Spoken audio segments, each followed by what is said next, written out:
Hello, hello, hello, hello, hello, hello, hello. Fun fact, it's very good when you go live to actually ensure that your everything is on. Apparently the power went out last night and this computer was off. So I came out, I'm like, okay, time to go live, and computer no work. But now computer work, so now we're here. How's everyone doing tonight? How is everyone doing tonight? We are in for a fun little stream tonight, if all goes well. We're gonna be doing a little experimenting. We're doing some experimenting tonight. We're gonna be messing around with the Carvera. We're gonna be doing some CNC stuff, hopefully.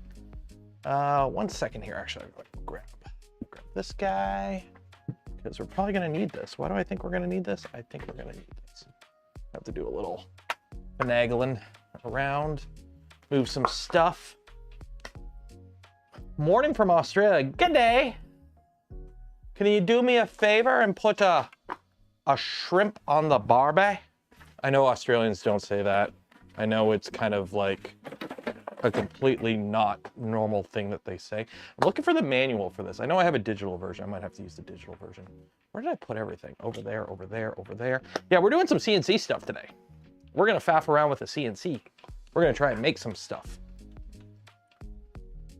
Doing all right? That's good. That's good, that's good, that's good. Doing all right is always good. Better than doing all left. Aluminum plate. We got some of that stuff. We got some of that stuff. What else we got in here? More stuff in here. Look at all this stuff. I gotta find all the boxes for this machine. This box I can get rid of, I think. Yeah, this box I can get rid of. This I can get rid of. You go over there. Where did I put the actual... Shoot, where did I put the Carvera boxes? I had them here, and then I moved them. Shoot, where did I put them? They were here.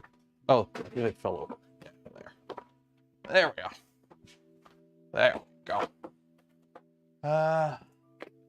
Aluminium. Aluminum? Aluminium. Fun fact, both are technically correct. The guy who wrote the paper going like, I discovered aluminum. Apparently he goofed and he spelt it both ways. So he spelt it aluminum and he spelt it aluminium, and technically both are kind of okay. Apparently. Ooh, a plastic base. That's just a chunk of plastic. And we got some acrylic. We got a piece of wood, a waste block of wood. We got a sanding block. Ooh. So we do have a bunch of stuff here. We do have a bunch of stuff there. First thing we're gonna do is actually do a modification to it and install a dust collector, because I got my vacuum. So let's make some room here quick. Let's make some room here quick. So I'll go over there. Your garbage. See, this is the problem with like testing printers. You end up with like a whole bunch of prints like this, and it's like, hey, look, I tested the printer printed good. And then what do you do with this after? In the garbage. It's like, what am I gonna do with that? I have no need for that. What am I gonna do with that? Technically correct, the best kind of correct. You betcha. Oh, you betcha, golly gee whiz. So, I went shopping and I bought a vacuum. So I have a vacuum. I haven't plugged it in yet, and we're gonna need that for some CNC stuff.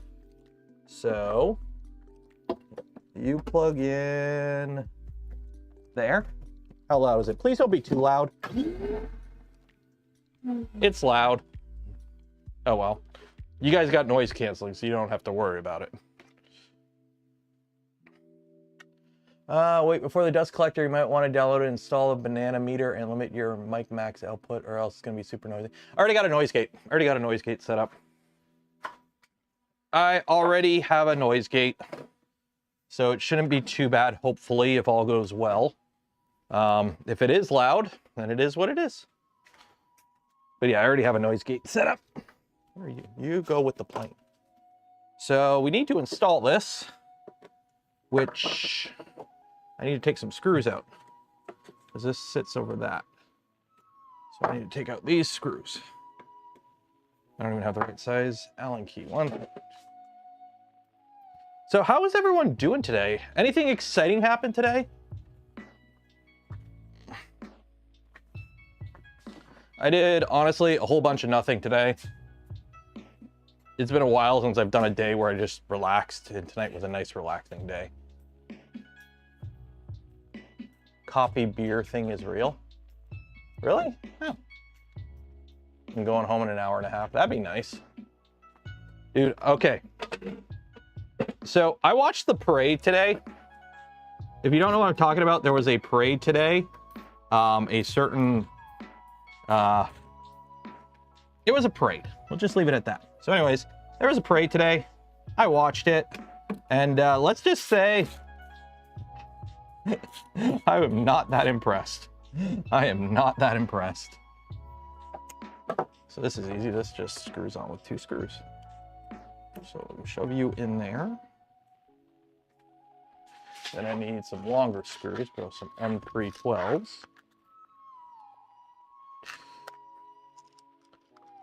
Participated in a No Kings event. Oh, nice.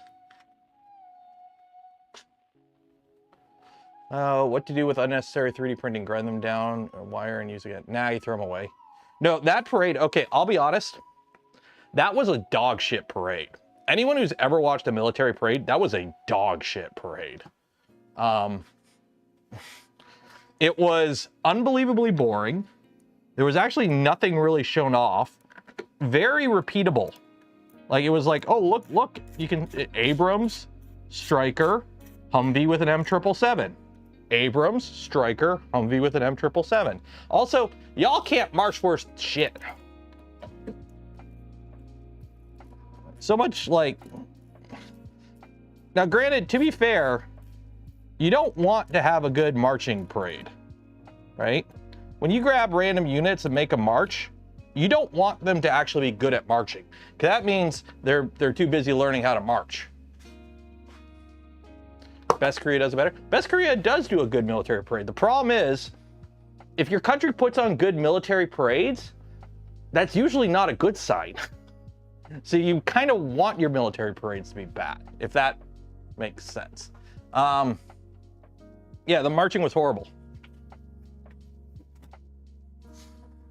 It's like, it's almost as bad as like when people pull up those videos of like the Canadians marching horribly, but they never point out the fact that like half the people marching there were like, they still had their cornflakes and they weren't even like, they're not even in the full army. They're just like fresh off, like literally just signed up reservist. Okay, hey, we have a vacuum in this now. I need a zip tie. So this was a pretty easy mod to do. It's just a 3D printed, it's just a 3D printed mod that allows you to attach a vacuum. There we go.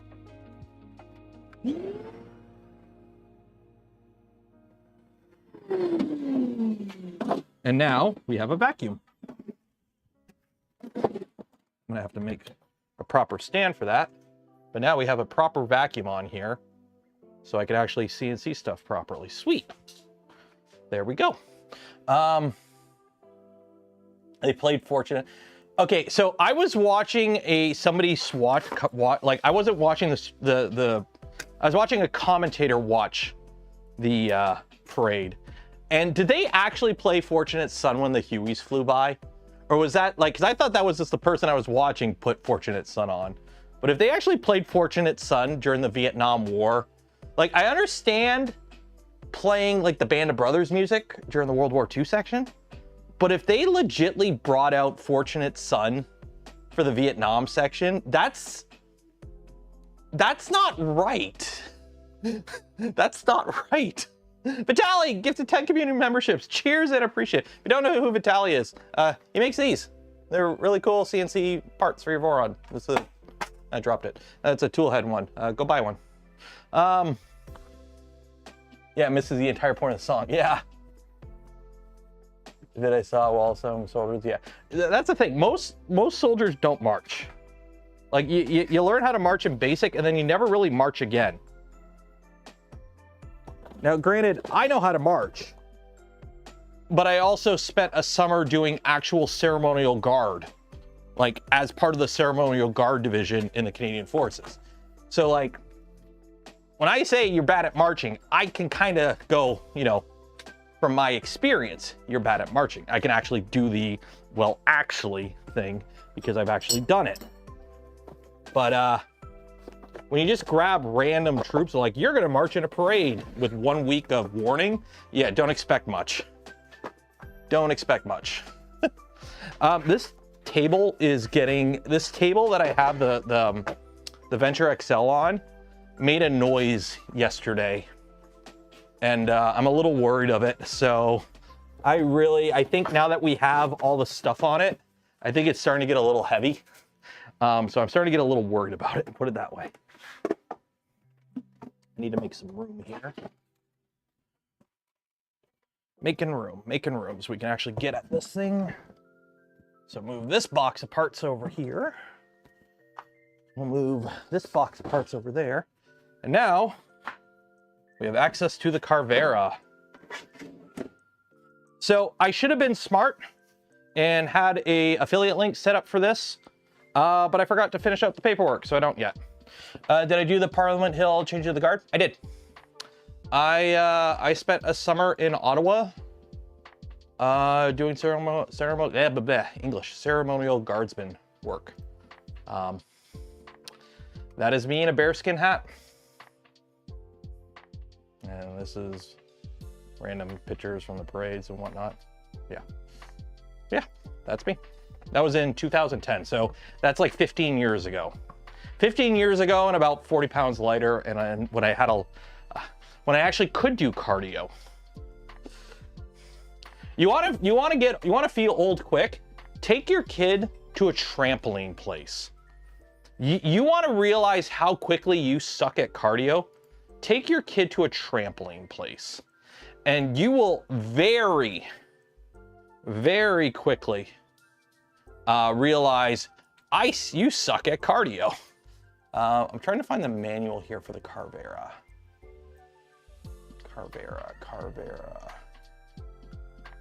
Makera manual. Here we go, manual. Nope, that's not what I wanted. Carvera cam models. Is this it? Instruction manual, air examples. There we go. Yes, they are extremely hot and uncomfortable, and they weigh a lot, and it's a leather brim, so it like sits. You get like massive acne right across your forehead because it's just like a leather brim sitting on your head all day. So you break out all across your forehead. It sucks. Okay, so we are going to do this LED light project because it's actually multiple different parts.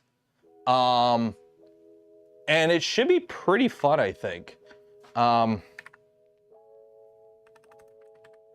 Carvera controller. So I think I'm gonna need that. So we're gonna do this LED light project. That is the plan, because I gotta do a review video on this, but like the problem is I don't do a lot of CNC stuff. I have a few little projects that I want to use the CNC for, but a lot of it is just like machine a little thing. So I need ideas for like fun little things to like a good learning experience for the CNC, because my problem is cam. I cannot cam. I need to learn how to cam properly. And this camera needs to learn how to focus. There we go. So I've started watching a few videos here and there to try and figure it out. It's just like, I have a feeling I'm like, every time I get into it, I feel like I'm biting off more than I can chew, if that kind of makes sense. Like, I'm like, I think I know what I'm doing, but I keep thinking I don't know what I'm doing, and it's kind of throwing me off. So it's funny, because like, I can do manual machining, no problem. When it comes to manual machining, I love manual machining. The moment I start trying to do CNC though, it's like I get like overly nervous, because I'm like afraid I'm gonna break something. because I pretty much am afraid I'm gonna break something. Trying to get the mobile camera set up over here so you guys can actually see what I'm doing. So that's kind of been my, that has been my Achilles heel when it comes to CNC stuff, is getting over that, like, just trust the machine to not break, or trust me to not break the machine, essentially. Yeah.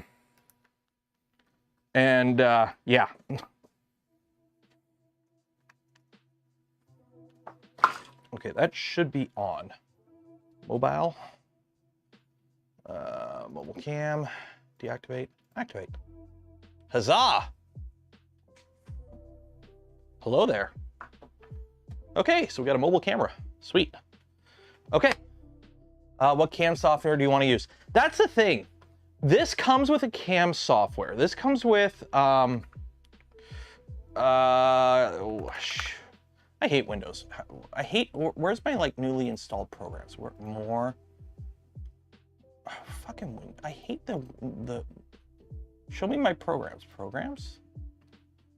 I got Carvera controller. There's like a Carvera make or something. There's like an actual like, oh my God, where is, there's like a cam one. Cam?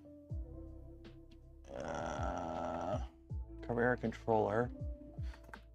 I installed it, Makera cam. Yeah, so there's Makera cam, which I get a license for that. It comes with this. But I think Fusion 360 is probably the one I want to try and figure out how to use the most. I think that's kind of like, yeah, no, I'm okay with no rapids. It just takes a little bit longer. I'm okay with that. Also, this machine's pretty small and it doesn't move that fast anyways. So I can live without rapids.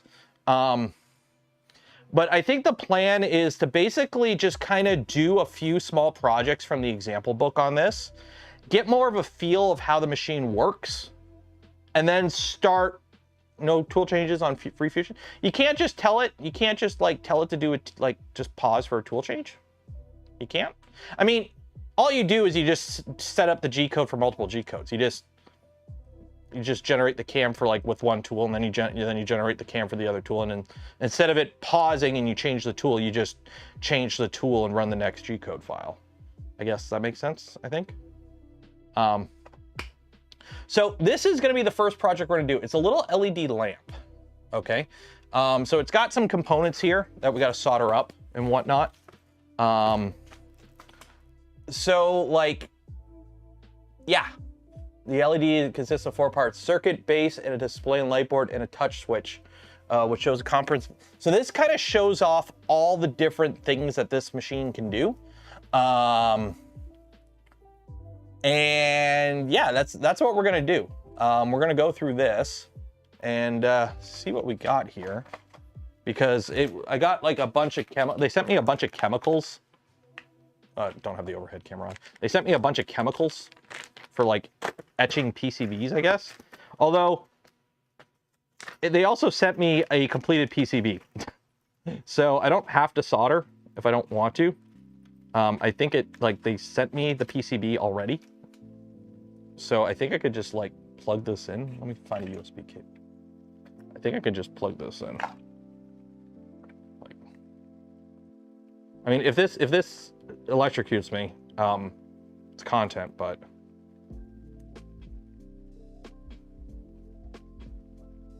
I don't know how to turn it on. Okay, I guess this doesn't work. I don't know how this works. Okay, nothing happens when I plug it in. Anyways, anywho, maybe it doesn't work.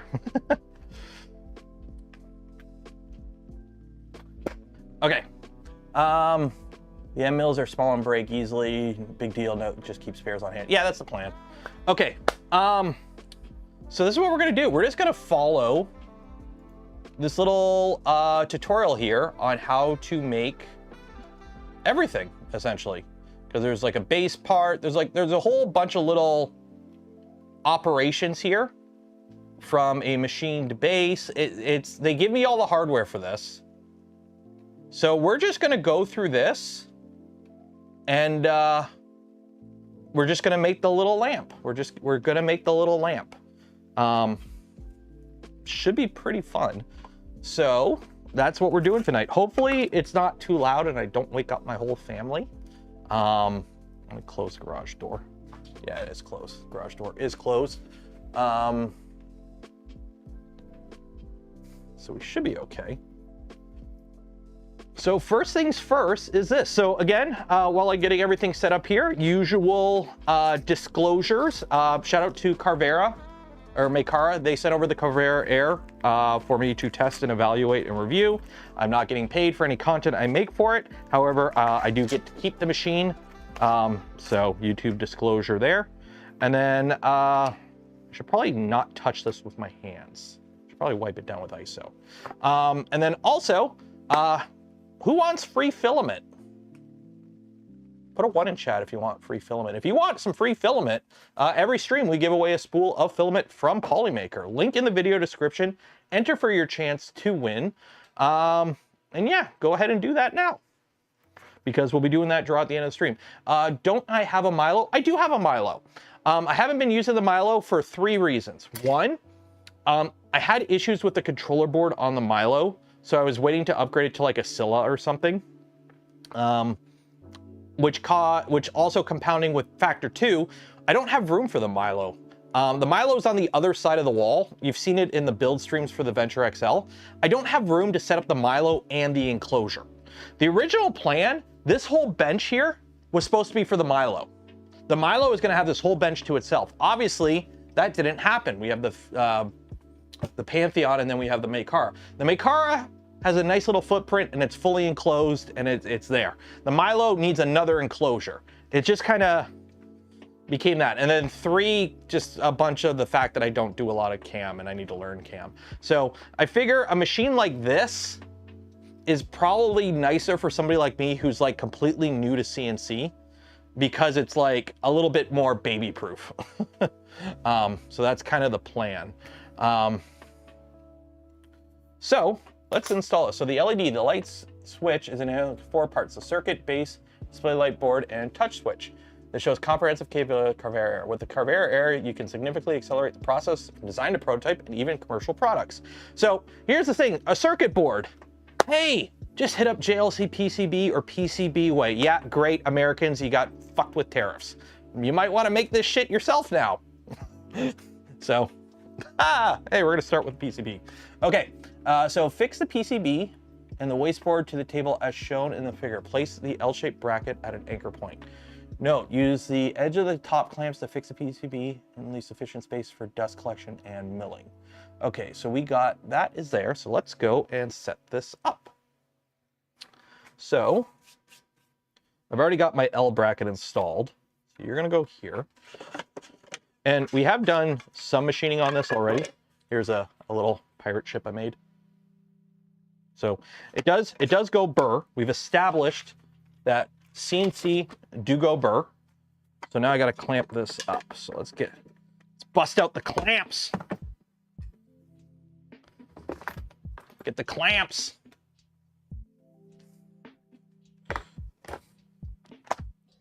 I will say the camp clit.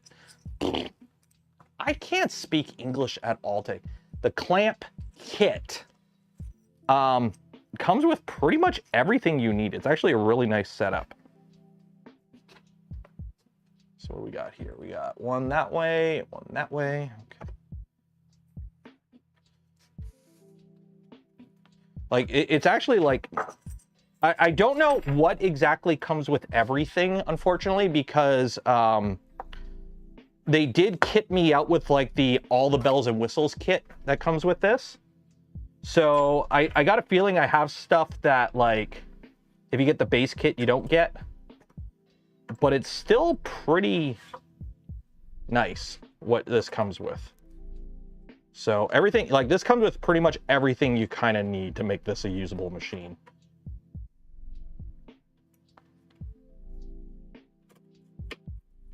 Did I even, no, that's not even on it. Wait, is that even on it? Oh no, I gotta spin it around. I gotta spin it around.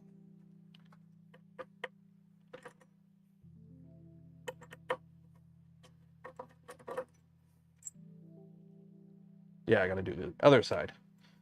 The little notches are different on different sizes. So you got to make sure you have it the right way.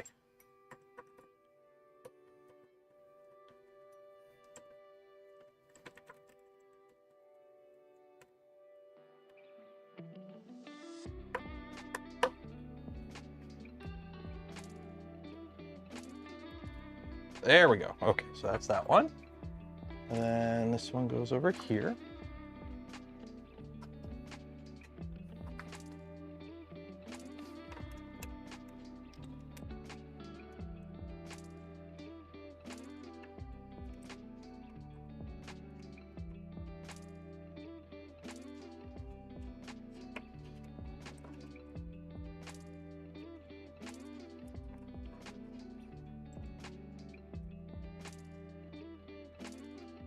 Come on, come on. It's like...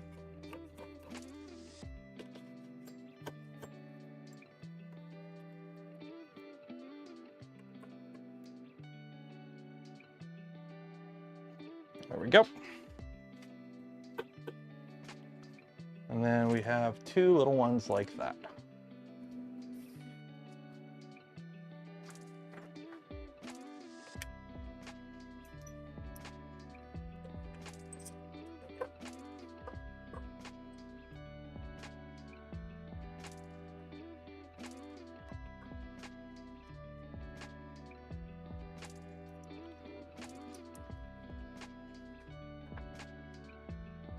This one goes, this ain't gonna clamp anything, but when you put the clamps in, by the way, for those wondering, you want the screw part as close to the actual object you're trying to clamp down as possible. So this, it has to go here because there's literally nowhere closer to put it. But see where the screw is here? You in a perfect world, you want the screw up as far close as possible for it to do its job properly.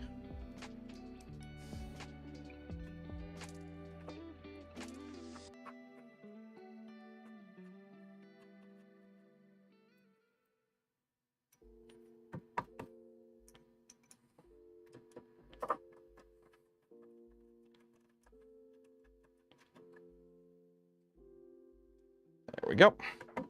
Okay, that is that. So fix the PCB to the waste part as shown. Place it close to the L bracket at anchor point L1. Use the edge of the clamps to fix the PCB. Leave sufficient space for dust collection and milling.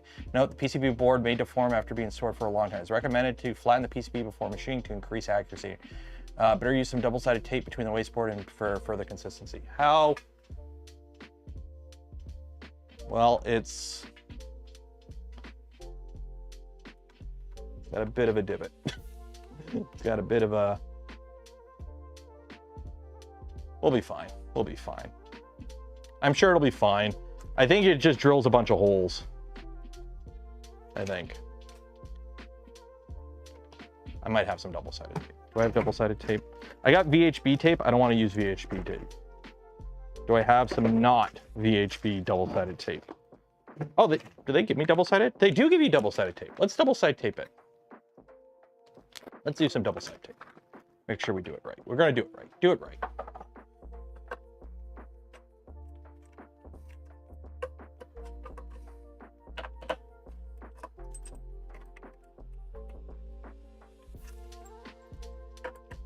Do it right. Do it right.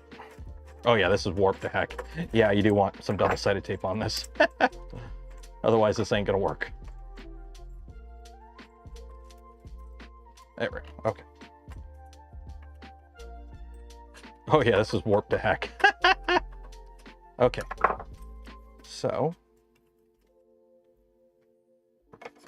let's do this the right way now.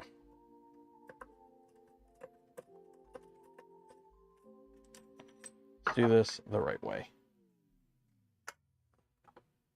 Double-sided tape.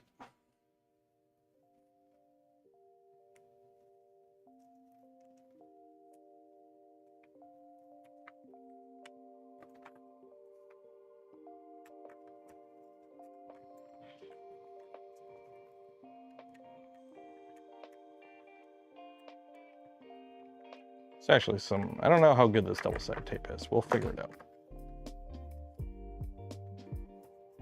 Sunday morning bagel, dude. I haven't had proper bagels in forever. I'm not a big bagel fan, I'll be honest. I find bagels are too doughy, like too hearty. Like, don't get me wrong, I like a good hearty bread every now and then, but bagels are just kind of like, I don't know, too much, I think. I think bagels are just a bit too much on the hearty side for my tastes.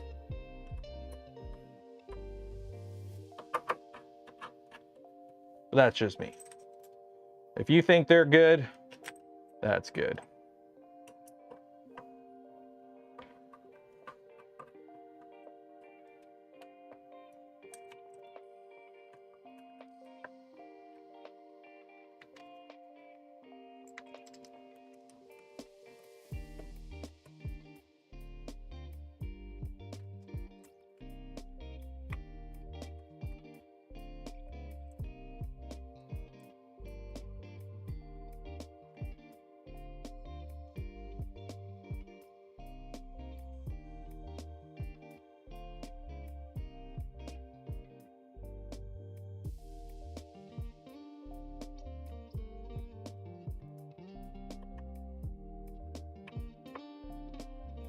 I don't think I need to clamp this down as rigidly as I am, considering it's just a PCB and it's double-sided tape, but it is what it is. So we'll follow the instructions. There we go. Okay.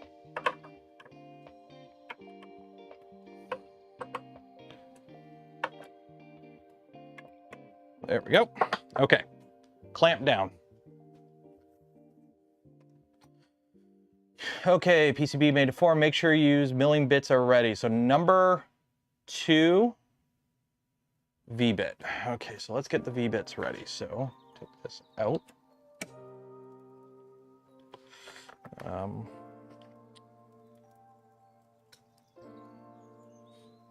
My mate needs a single color enclosed Quarks Y for university. Centauri carbon. That wouldn't be a bad budget option. That would not be a bad budget option. For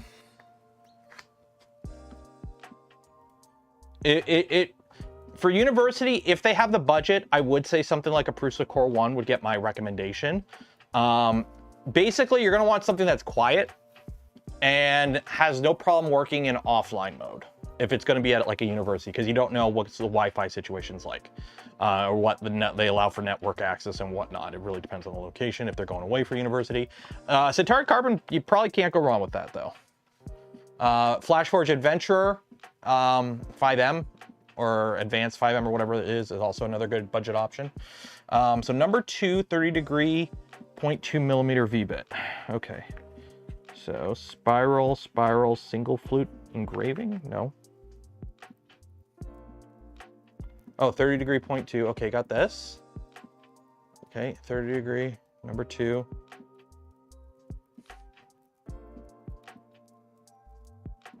V-bit, and number 3, 0.8 millimeter corn bit. Oh, corn bit, okay. And number 5, UV solder mask removal bit. Optional when making a I have a UV solder mask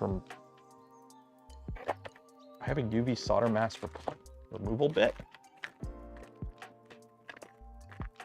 What the heck is that? Okay, well, what is this removal tool? Do I have that? I mean, they gave me a whole bunch of other bits,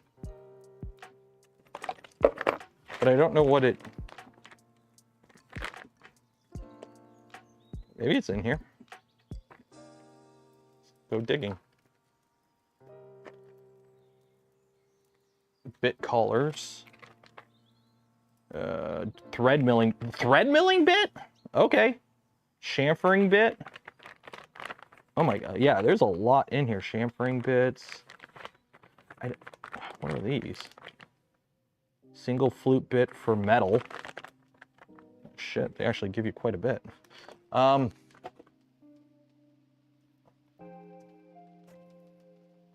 Just mill it. I don't know. I'm following the instructions. So we're using what it tells me to use.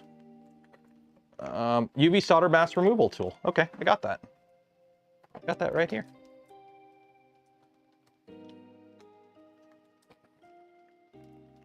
UV solder mask removal tool. Okay. I mean, I have it. If I have it, I might as well use it, right? Like they gave it to me.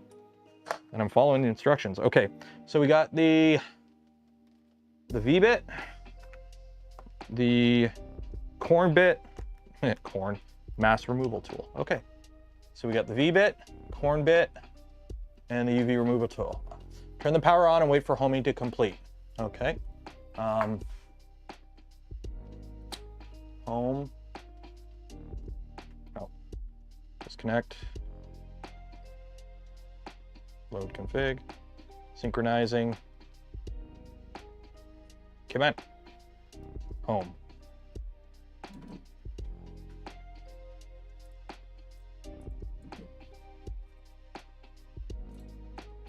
You can tell the lights are messed up. The lights are messed up. Okay, homed.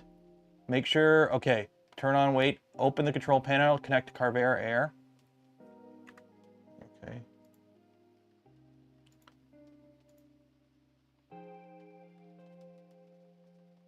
Oh, can I, okay, ooh, this might be a problem. I might not be able to do this because I might have to switch this, disconnect. That's disconnected. Disconnect. Yeah, okay. So it looks like I can't, because they both connect to Wi-Fi. So I can't run it from the screen if I'm running it from the computer, because they're both Wi-Fi.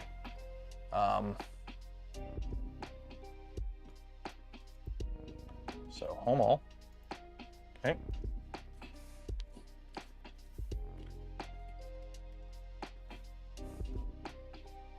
Okay, so that's okay. Do that, turn on power, wait for the automatic homing, open the control software and connect to Carvera Air. Okay, so we've done that. So circuit, open root examples LED folder.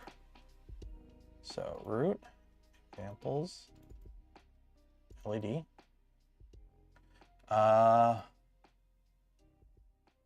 If you bought the PC pack and want to use UV solder mask, please turn on the UV solder mask section. Okay, open the root under the remote, set directory and select the machining file. If you bought,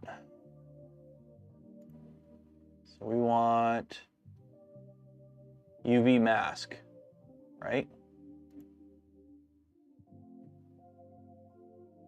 Otherwise continue. So no UV solder mask with that. Okay, so we bought the PCB. Okay, so use UV solder mask.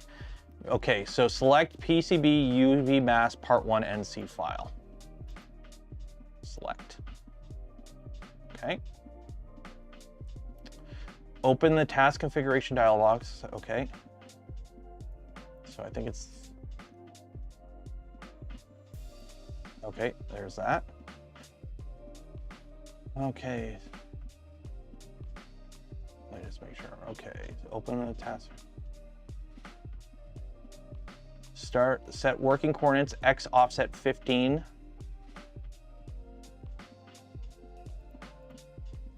X offset 15. Y offset 10. Anchor 1.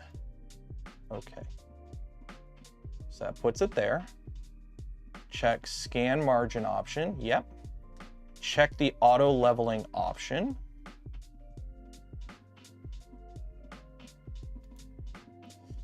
Y 5 there and height to 2. Okay, so X, Y, 2. So there you can see the grid of what it's measuring. Check the configuration according to the configure above and click run.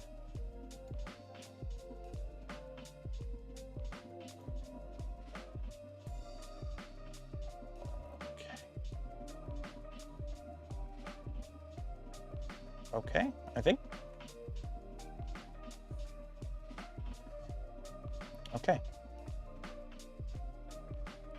and that.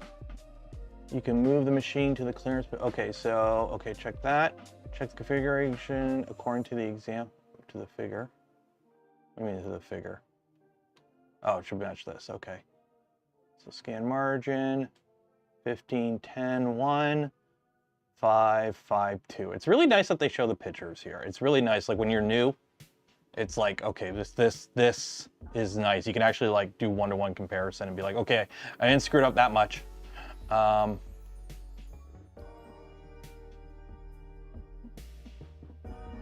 Okay, so anyways, so this looks like that, okay. Select the PCB UV mask part 1 file, okay, scan margin, change the tools according to the controller. Please refer to item 6 on page 9. Wait, what? Okay. So let me wipe down the bed, make sure it's clean.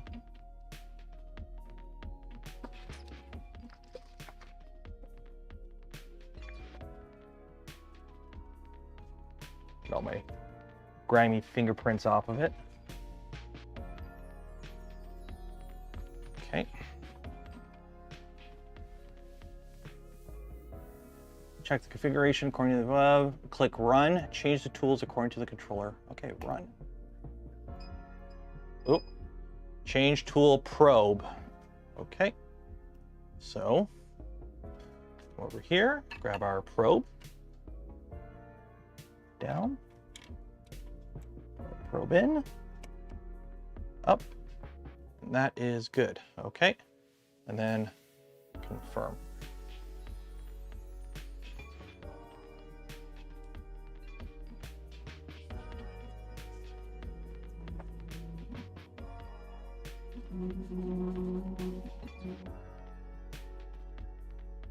So it's cool. It's got a little laser. So you can see exactly where it's going to machine with the laser to make sure you don't accidentally, you know, it's clear for your XY. So you make sure you don't accidentally, you know, machine into a clamp.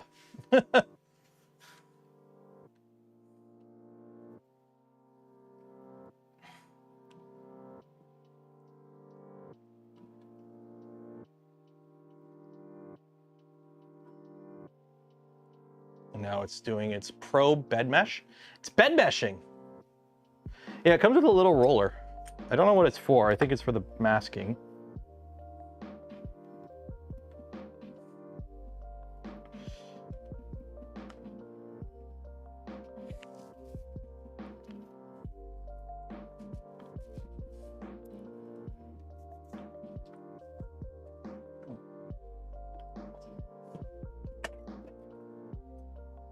So we're bed meshing.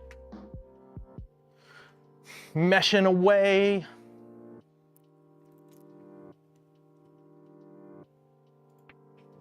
And while it's doing that, I'm gonna have a delicious drink of my gamer subs. Use code Canuck, save 10%. Buy some gamer subs today.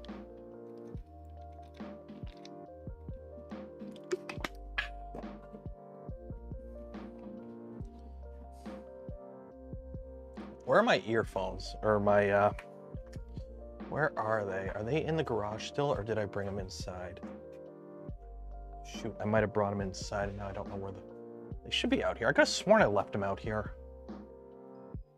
Oh, it's beeping at me. Change tool 2.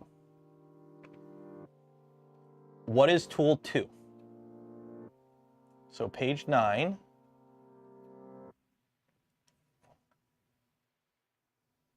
Item 6 on page 9. Okay. So number 2 is the V-bit. Because tool number 3 is the 8mm bit. So this is the V-bit. So this is the V-bit here. So, ooh, that is sharp. Let me grab a different one. Because this one we did, you know what, it'll be fine. You know, we use this one for, we use this one because it's a brand new one. Let's swap out.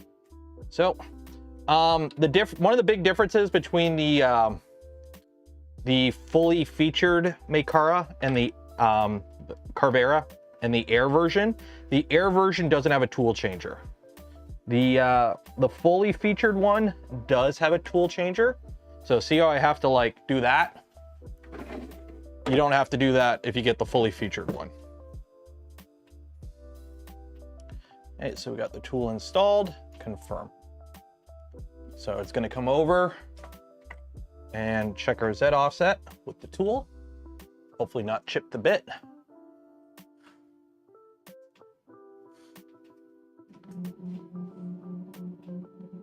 And then we should do some machining. Okay, spindle's going.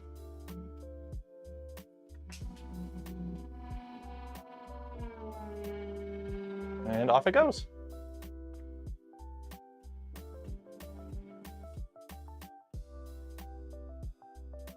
Doesn't support tool changers anyways. So it's engraving right now. While it's doing that, I gotta find where are my earmuffs? Did I bring them inside?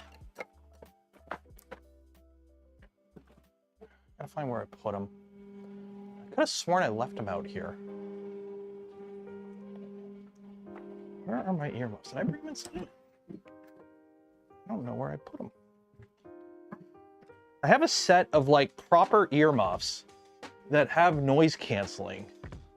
And I always use them for something and then I forget where I used them last and then I leave them somewhere. And now I don't know where I put them. But I have like a proper set of noise canceling earmuffs. I just don't know where I have them at.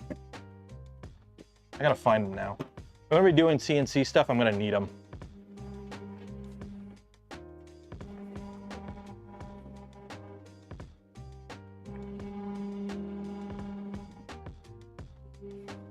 Because you guys have noise canceling as part of the stream. The stream has it built in. But I don't, and I don't want to be hearing loud noises all stream. Should probably use this as a chance to actually clean up this absolute mess of stuff I've got everywhere. You know what? That's what we're gonna do. I'm gonna clean it. While that's doing that, CNC is fun. Don't get me wrong. I'm a total boomer when it comes to this. I like my manual machines. I like manual machining. I like having tactile control. The fact that this is doing something and I'm not seeing it, like I have no control.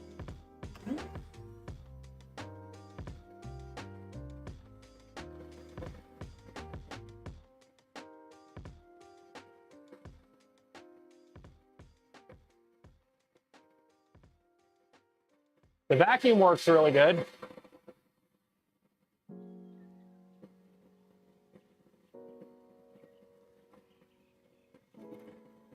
I have no idea how good you guys can hear me over the vacuum though. That's the only concern I have. Is I have no idea how good you guys can hear me over the vacuum.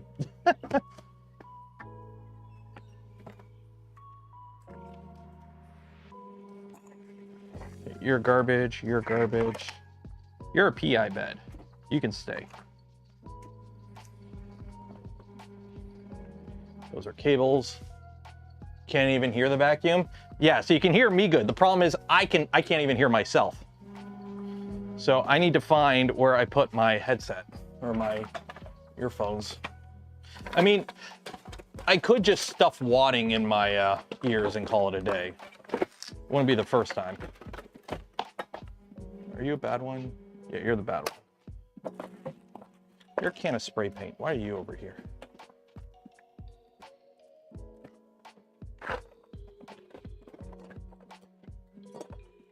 How did you lose headphones? Seriously, how do you lose headphones? Who throws a shoe? Really now? Who throws a shoe? Yeah, I might have brought them downstairs. They might be downstairs, these headphones. Yeah, I might have brought them downstairs, I think. I'm a little disappointed. I thought I had them in here. Oh, wait, they might be on the other side here. Maybe they're on the other side here. Did I? No, you're not. Nope.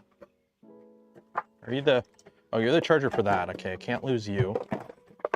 Are you over here? Hopefully the CNC is still working and not breaking. No, not over here. Dang it, now I gotta go digging for him again.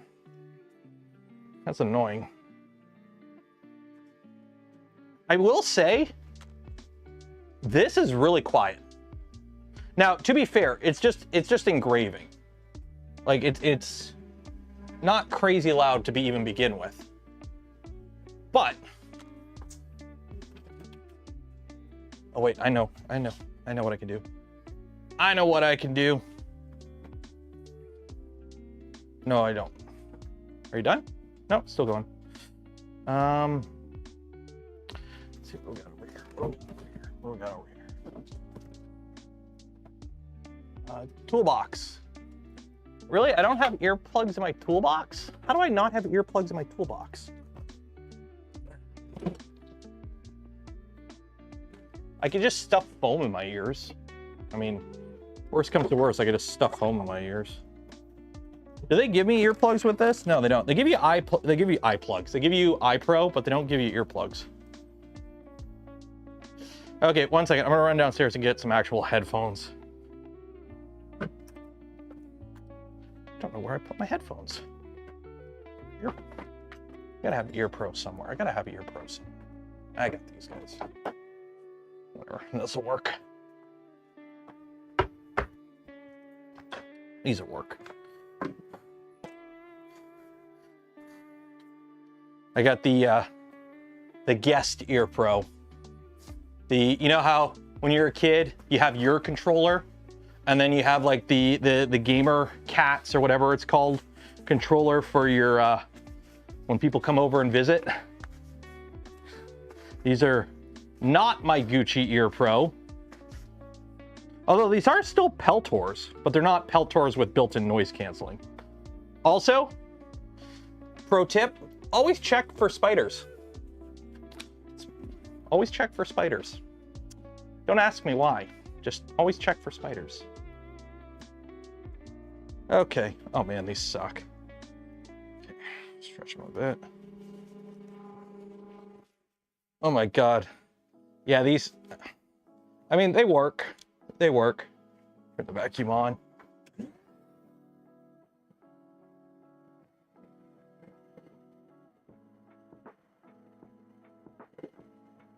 There we go. New fear unlocked.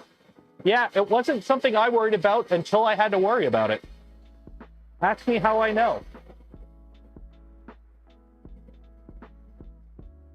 That was not a fun day.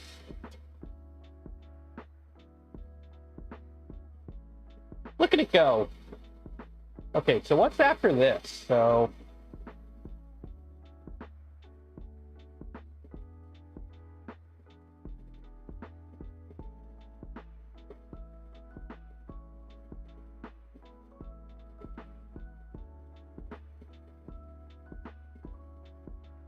after this, you need to sand it. Use the roller to apply a thin layer of UV solder mask evenly. Put the UV lamp above the PCB and wait for the UV layer solid. Clean extra solder mask on the roller and other parts using alcohol wipe. Okay.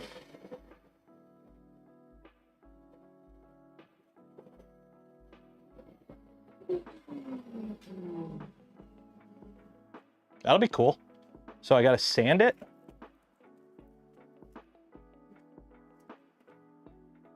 And apply a UV mask.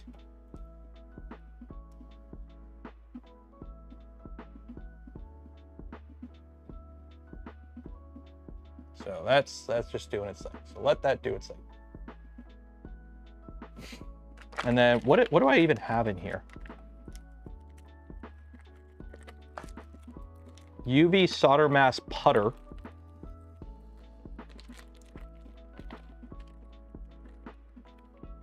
UV curing solder mask ink, white, green, blue, red. Okay, we'll go with green.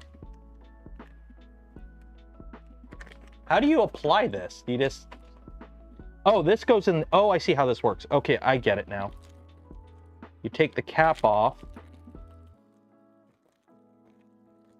I'm learning.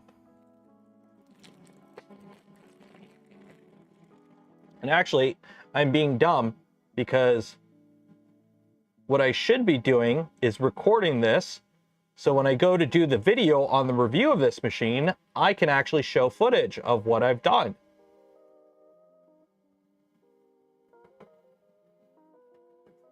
I'm smart. I'm a YouTuber. Somehow.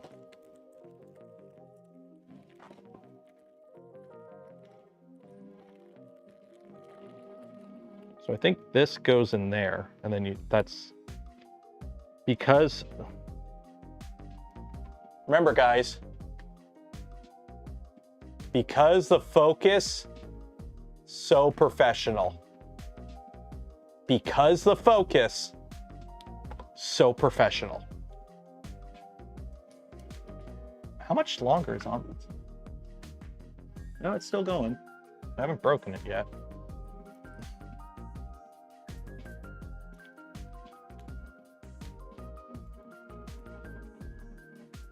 So this allows you to do that.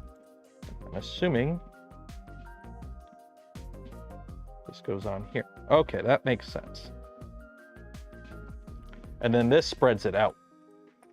That makes sense. And then it looks like you just cover the whole thing. So you scrape it up with a sanding block.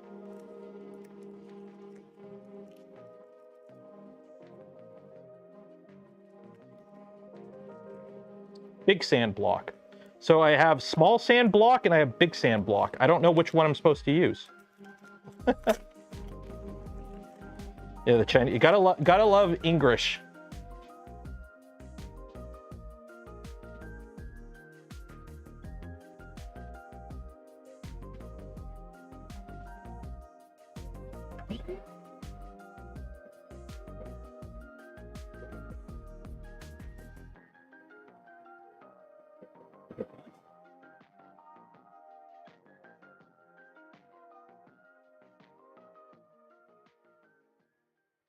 Oh, it's done. Okay. I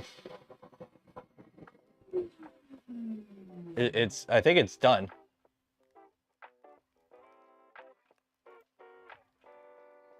Okay. You can move the machine to the clearance position after the operation is complete to reduce. Okay, so let me just take a look. Yeah, it looks pretty done. Okay, so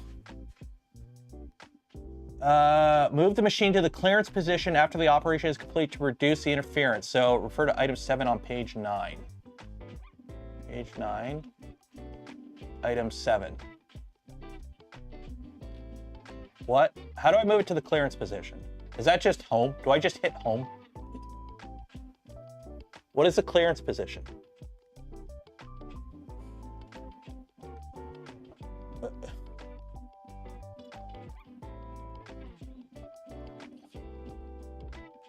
I'm just gonna hit home. I'm just gonna home it.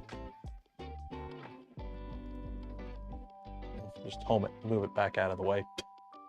Okay, so now,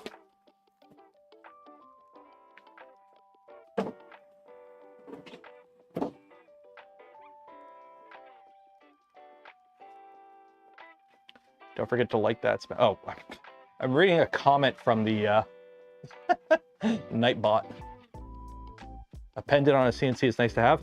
This does have a little, I have a tablet hooked up to it. But the way it works is, unfortunately, as it is right now, they're both talking over Wi-Fi.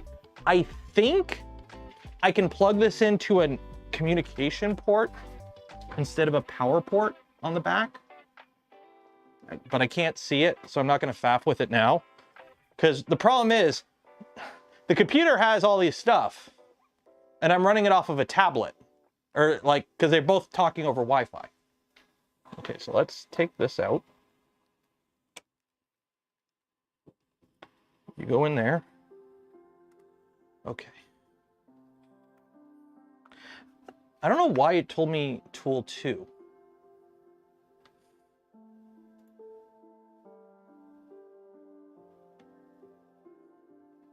because there's only the one tool change, and that looks like only one tool. Okay, because this looks like this. So now I got to sand it with the sanding block.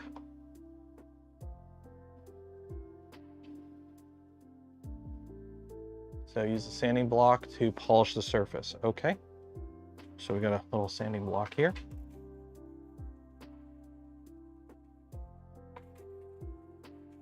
So knock off the big burrs with the rough side. And then we got a smooth side. Polish it.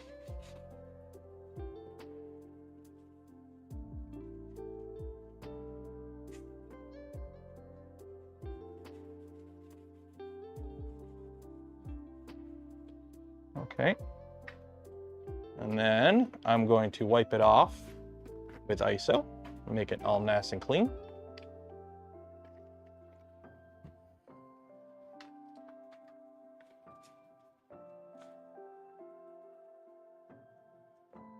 Okay. And then we're going to put our solder mask on. So use the roller to apply a thin layer of UV solder mask evenly. And then UV cure it. Okay, so let's do this.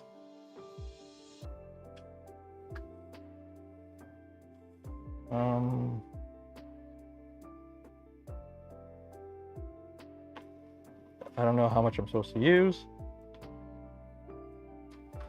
I'll find out. Get my roller. Oh, I need more. I need more mask.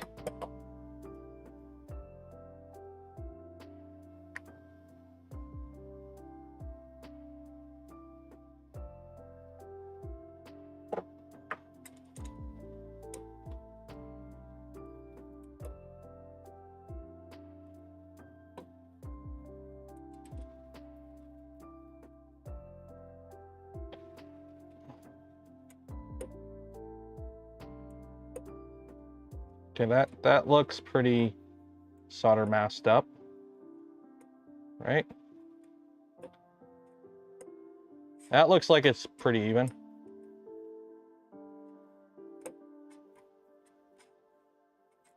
Okay, that's even. So now, gotta clean this. I got solder mask on me. Is this stuff bad for you? Is this stuff bad for you? Yeah, we're making a circuit board. Arts and crafts, arts and crafts.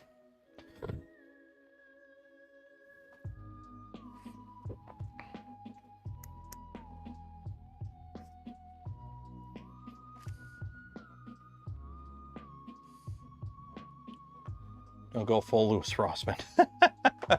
So we have this little guy here. UV cure lamp.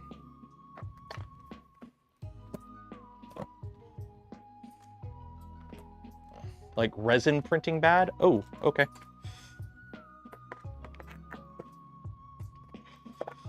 I'll be fine. What's a little cancer? UV curing lamp. Oh, it's USB powered. Can I power it all? I need UV power. I need 5-volt power.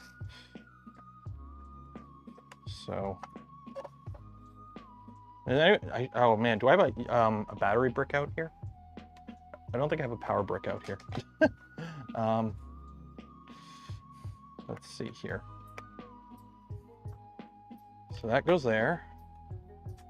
You go over top. Oh, don't. That goes like that. Now I need power. I need USB power. Power brick. Power brick. Do I have a power brick out here? I could have sworn I brought I had a power brick out here. I could have sworn I had a USB power brick out here.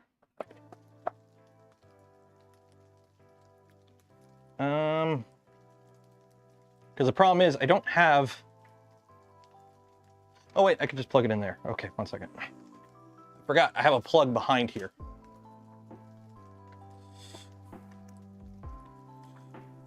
I have an actual like wall plug right behind here. Okay, so that's on. So now, push the button. Is that UV? I mean, it's white light. Shouldn't it be UV? Like that? Oh. It's not purple to my eyes. It looks like white light. Like on this camera, it's purple, but to my eyes, it's white. Get that off my finger? Okay.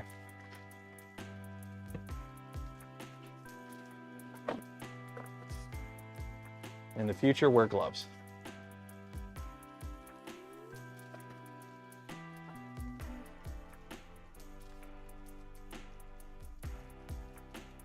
I mean, it's purple on the thingy. Yeah, on this camera, it's purple, but like looking at it, it's white. Oh wait, maybe, oh, that's, my sunglasses are polarized. These are transition lenses.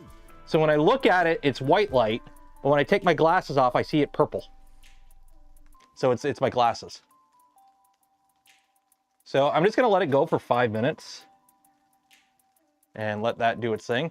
It just says like, it's completed, reduce the, use a sanding block, use the roller, apply a thin layer of UV solder mask evenly, put the UV lamp and wait for the UV layer solid, clean extra solder mask on the roller and other things using alcohol wipes. Okay, well, we'll clean the roller right now. While that's doing that. Where did I put the roller? Oh, it's over here.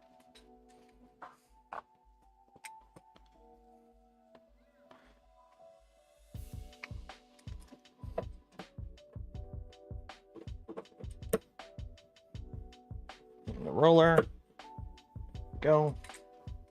Don't want to lose the splooger.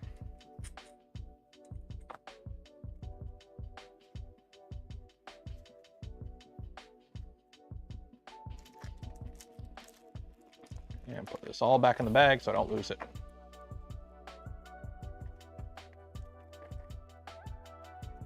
There we go. Huzzah.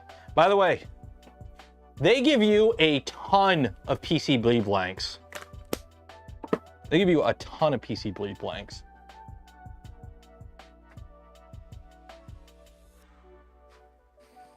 Do I have any Q-tips out here? We can use this.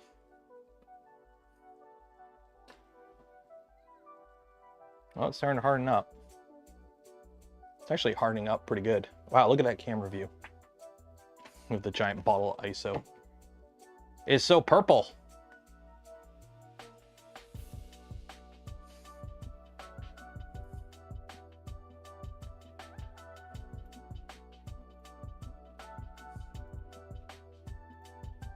Why do we want to preserve a bagel?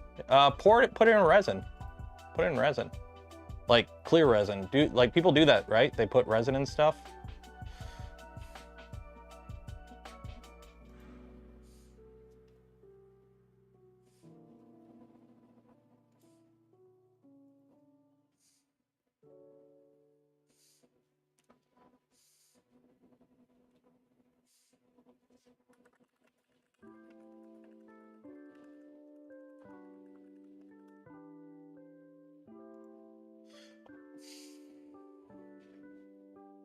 Okay, I think we should be good. I think we should be good. Nope, not cured. Not cured yet. Nobody show Grant this. If I see Grant, if somebody clips that and shares it to Grant and be like, "Hey, touch the resin," and Grant puts me on one of his episodes, I will, I don't know.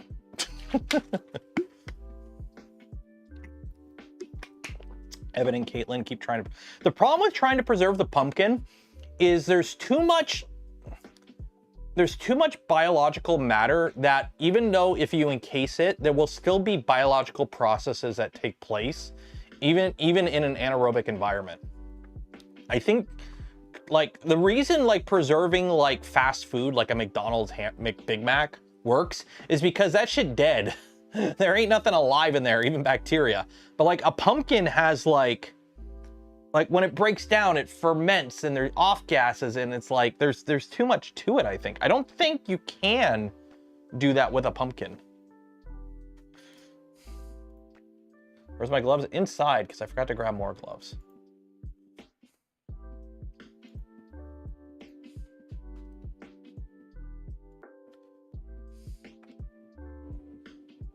Look at that purple.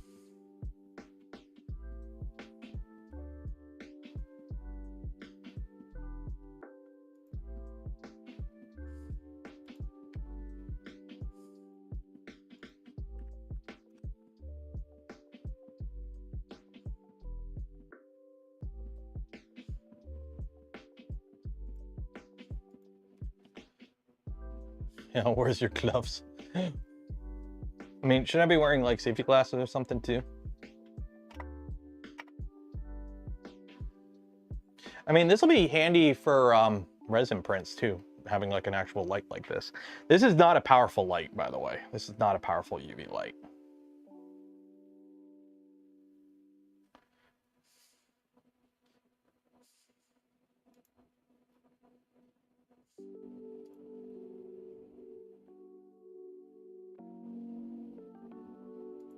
At least you know your glasses filter UV. I mean, they're transition lenses. I mean, actually, okay, see how they're clear? Watch.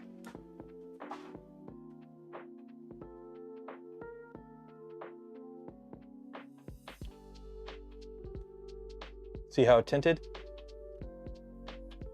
So now I have, so that'll fade back to clear over the next like 5-10 minutes. So they're transition lenses. So I normally wear transition lenses. I have sunglasses, like when I'm driving, I'll put on like sunglasses, prescription sunglasses. Because the problem with transitions, they don't like your car has a UV filter. So transition lenses don't work when you drive because UV light doesn't come through. So you still need sunglasses. But these are like, I wear these daily because when I go outside, it's like, oh, they tint. And then when I come inside, it's like, oh, it's dark for a bit, but then they just return to normal. So.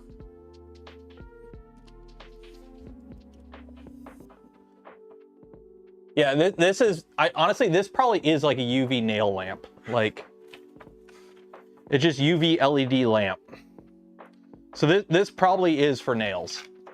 Like, considering how high it sits up, yeah, it's for nails.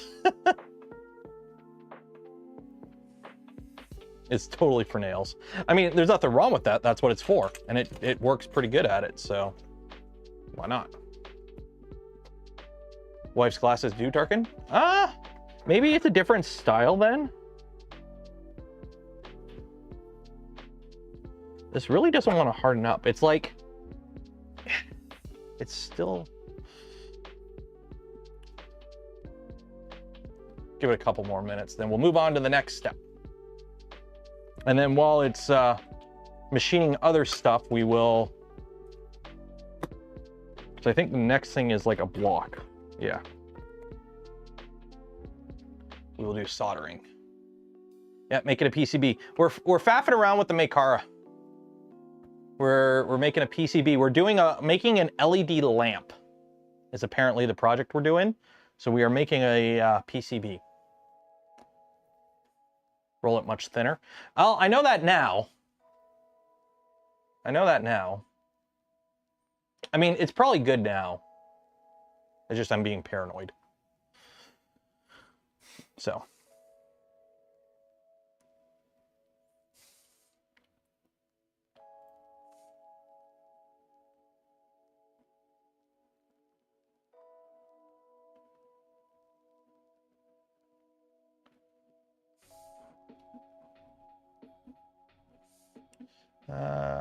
Greetings from the far west. How far west? Like are we talking like over there west, or like other side, like of the continent west, or like China west? Although it depends where you are, because for some people, China's east. It really depends on where you are in the world. It really depends on where you are in the world. Okay, this is good enough. I'm done. That's enough. That's enough UVing. UV filter, you can go live back here. Okay, so UV filtering is done. Okay, so use the sanding block. Okay, apply less UV solder mask first, increase layer. It's hard to clean up if too much. Oh, we learned that in different lights. Please wait until the solder mask is completely solid. I mean, no, it's still smudged. You know what? I'm just gonna let it run. I'm just gonna let it run. Do it right. Do it right or not do it at all. I put way too much. I put way too much. I mean, I'm looking at the image. Mine looks like this. Am I attending Midwest? I don't think so, I'll be honest. I did a lot of traveling in the beginning part of this year, going to events. And this weekend is Father's Day, so I'm doing family stuff. And I got a bunch of other stuff I got to do around the house that I'm not doing this weekend because it's Father's Day this weekend. So I'll be honest, yeah. There's nothing big there. That's the thing. Like, it's hard for me to justify going because the cost of the travel and the hotel will not be offset by any content I film there. So I'd be losing money going there, essentially. So unless a company reaches out in the next like 2 days and it's like, hey, we'll pay you to go and we'll sponsor the coverage, I probably won't be going. So simple as that. It's a fun event. It's just with like, I've already gone to Rapid, China, Bontech, and Rocky Mountain so far this year. So that's 4 events I've already covered this year. So yeah, I did a thick single layer.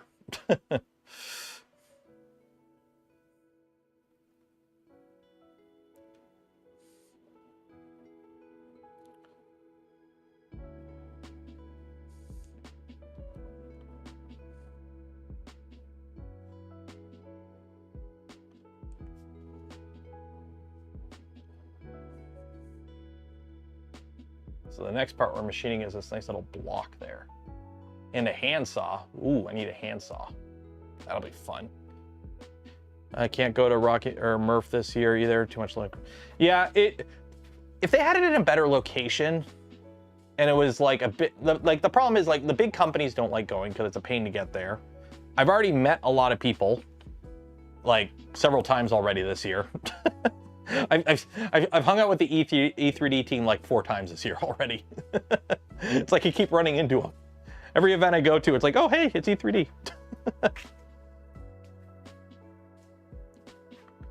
More and more YouTubers are not going.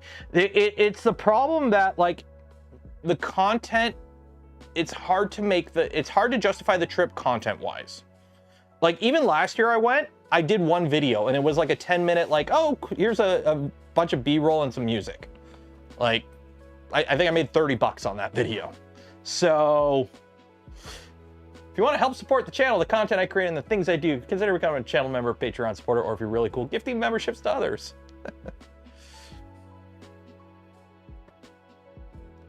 Okay, that's enough of this. That's enough of this. I'm gonna machine it and then I'm just gonna let it sit under the UV light after because this is done. Okay, so let's see. So we've done that, we've done that. Okay, circuit. So open PCB VAS number 2 file. So close this. So number 2, select, checking, okay. So that's number 2. Open the configuration task.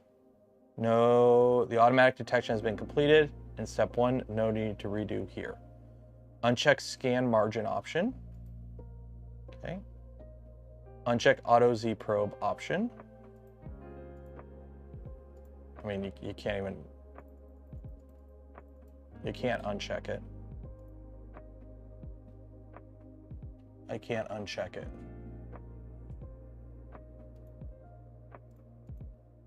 there you go. Okay, you have to auto leveling, and that, and that. Okay. Check the configuration according to the figure above and click run. I mean, it's gonna, what figure above?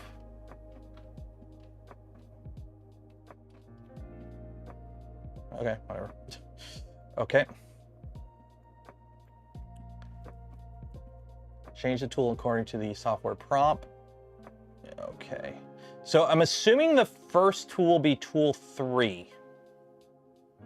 Because tool 2 is that. Is the V, so tool 3, and then number 5 is the UV bit.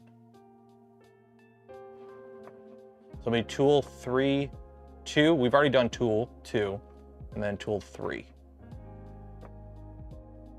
I think.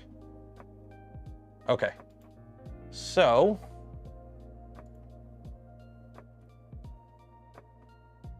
I think we're good. I think we're good. Oop. I think we're good. Okay, so move this out of the way. Okay. We got no tool in there right now. So if I hit run, this is where I get the anxiety. I'm like, I think I'm right.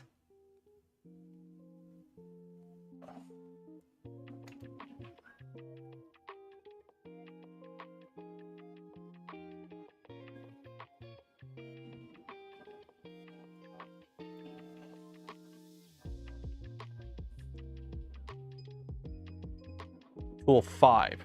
So tool 5 is the solder mask remover, I believe. Number 5 UV solder mask removal bit. Okay. So that's this guy. What is this? Okay. It's like a...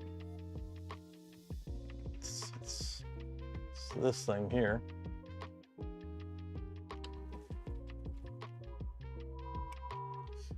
I want this to say, let's go gambling. Every time I pull it down, I want it to be like, let's go gambling. Okay. Confirm.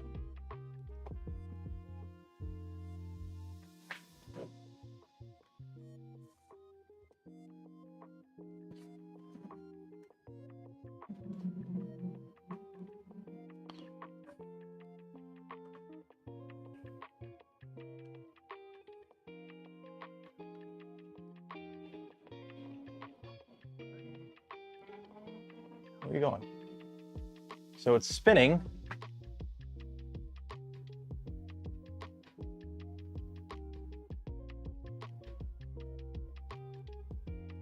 So this is a solder mask removal tool. I have no idea what that does, but that's what we're using.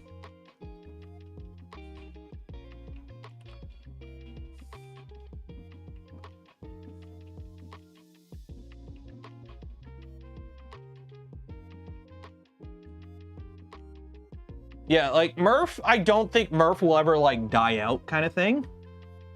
But I could see it definitely becoming more of an industry event, or correction, more of just like a party hangout type event than an industry event in the future.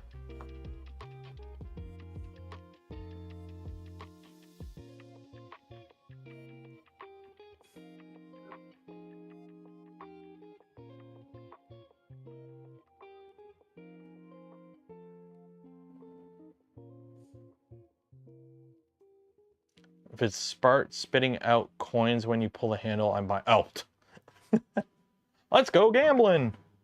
So it's like making these little like divots. I mean, here, I'll turn the vacuum on.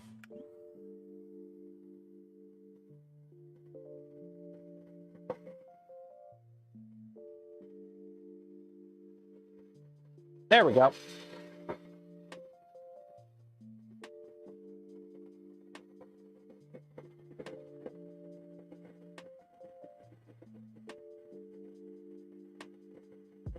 I could smell it. I could smell it coming through the vacuum.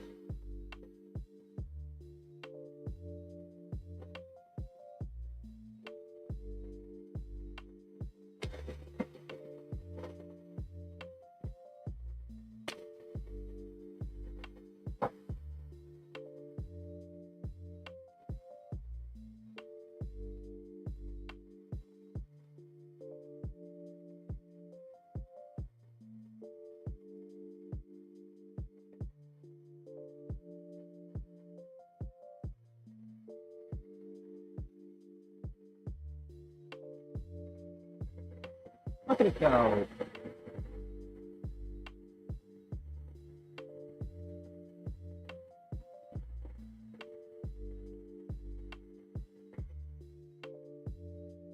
More geared towards hanging out with other weirdo internet. Yeah, like, don't get me wrong, it's still fun. It's just not as easy to justify like it used to be. Like, the first one I went to, in like 2022, we had like the whole Boron team was there and whatnot. And now it's like, a lot of people just don't go like they used to. There's any 3D printing stuff we can yap about.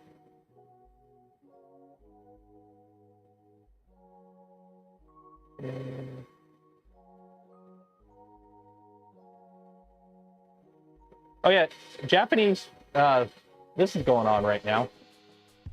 Japanese Rep Fest. That's pretty cool. The audio is suddenly terrible. Yeah, that's what happens when you have a vacuum running. That's what happens when you have a shop vac.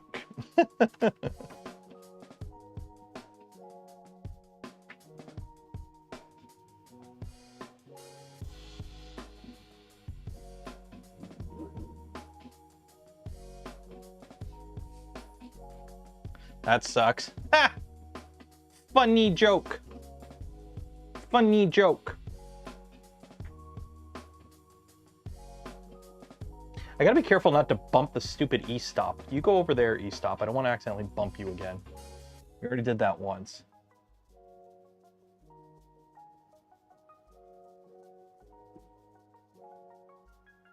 I am gonna have to have the shop vac on though when we're actually milling out the PCB. Put the vacuum in the... Well, why do you think there's a garage door right here? The plan is, like, when I do actually have to run stuff for a long, is just put the vacuum outside. Same with, like, I have a shop vac here. If I need air, I put the shop vac outside.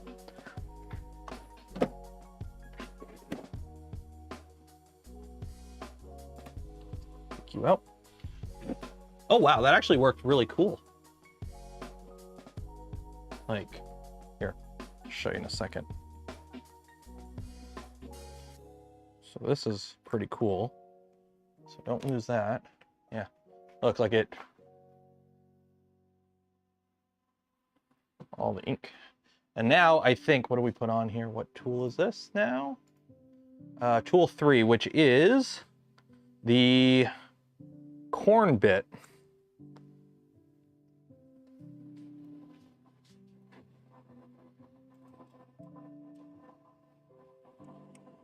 Close you up, close you down, confirm. So I probably am going to have to put a, turn the shop vac on for this. Fortunately, I don't think I could do much for noise. It's a shop vac.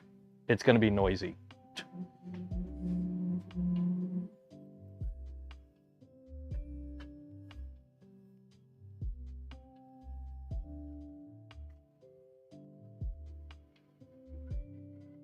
Spindle engaged.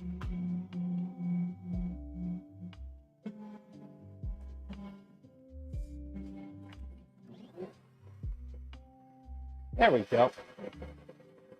Can I put a towel over that? One second here. Can I just put a towel over the vacuum? Will that make it quiet?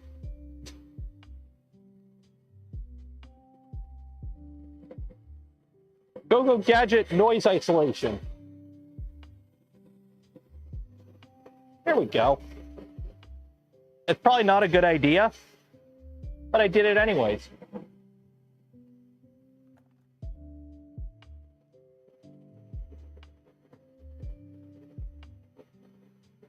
Look at it go.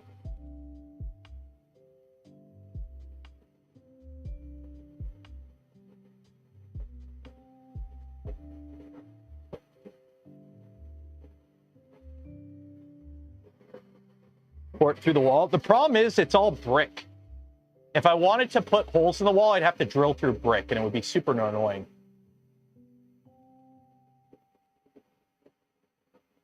Am I giving up? Yeah, I'm going to make my own Raspberry Pis now.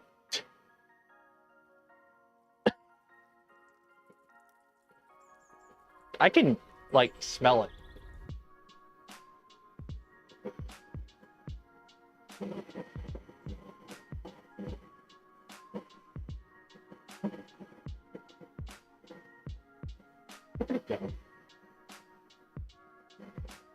Should be recording this.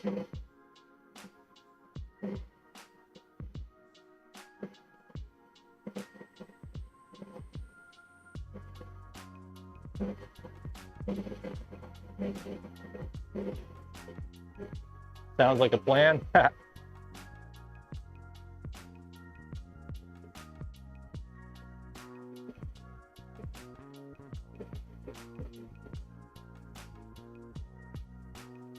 Shouldn't it be wanting to cut this out?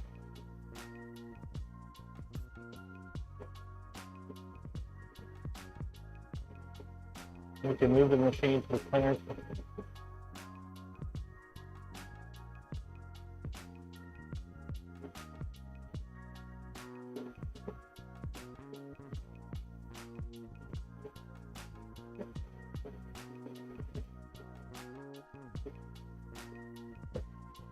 Oh, those are big things.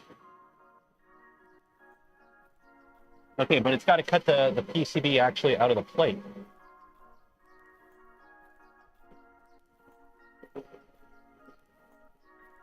Huh.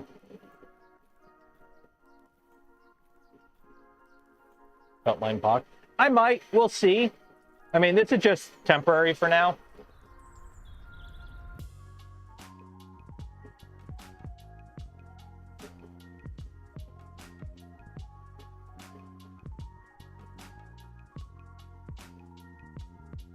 Like, I will say, at least this is more fun to watch than, like, a resin machine.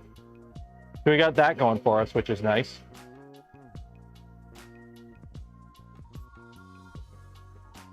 A jack screw? Yeah, it is a jack screw. Cool.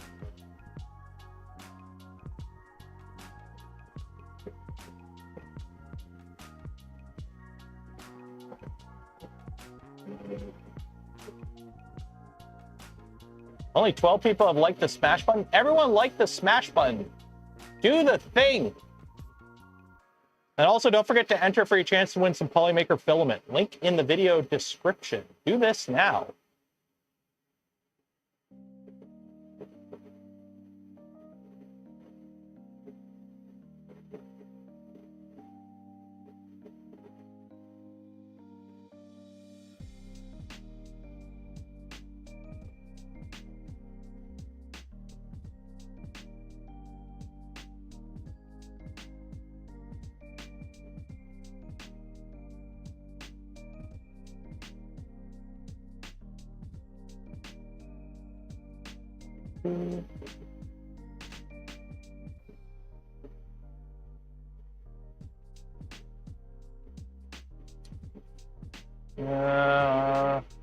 Already smashed that 67.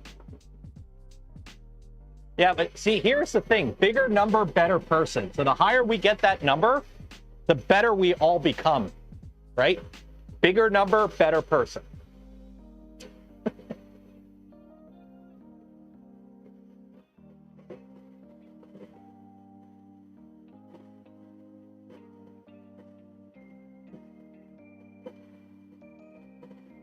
Yeah, the loudest part of this whole thing is the freaking vacuum.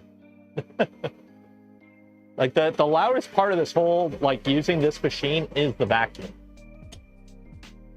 The actual machine itself is not loud at all. It's just the vacuum.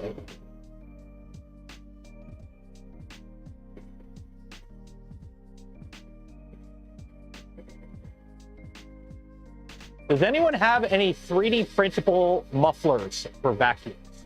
Let's see here. Printables. Vacuum muffler.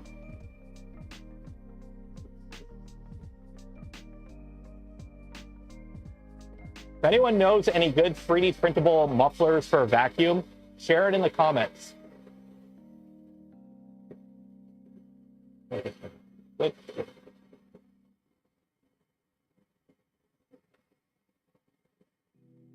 Vacuum 1M or 2M? Vacuum. How do you spell vacuum? Yeah, it's 2 U's. 2 U's. Yeah.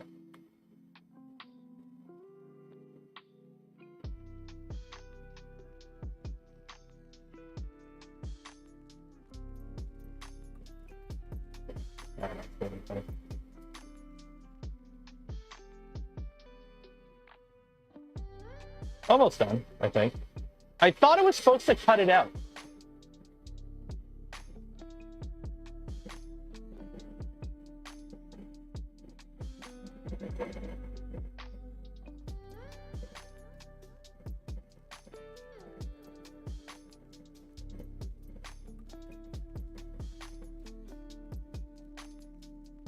The vacuum muffler.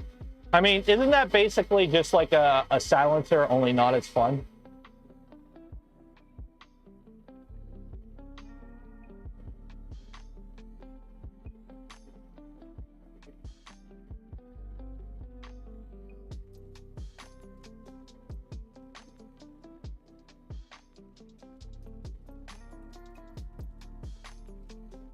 Get a knockoff Dyson for the mill, as it won't be very much chip. Yeah, I mean, this isn't going to have big chips in it. I mean, I got this vacuum because it was on sale at Rona for like 30 bucks. So.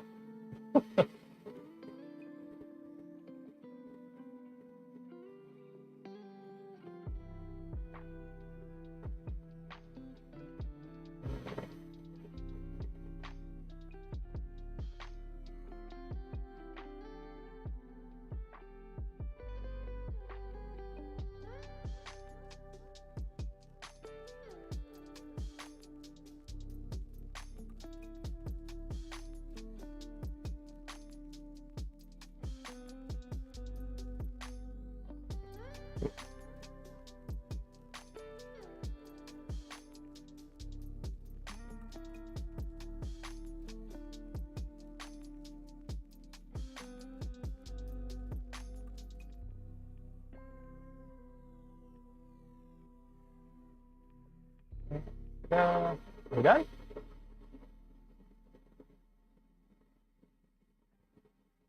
Oh, now it's finally cutting it out. Now it's cutting it out.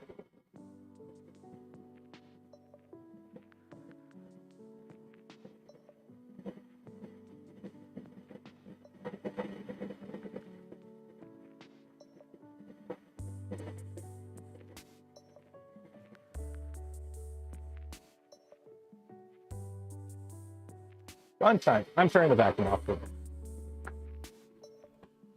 Ah, that's loud. So now it's cutting out. So what's the next part we're working on? The next part is, so we've done this. So the next part is the base.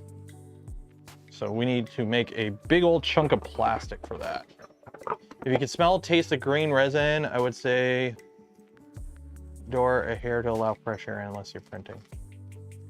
Oh. Dropped a link to the one you used on your shop back. Okay, one second. This is abs.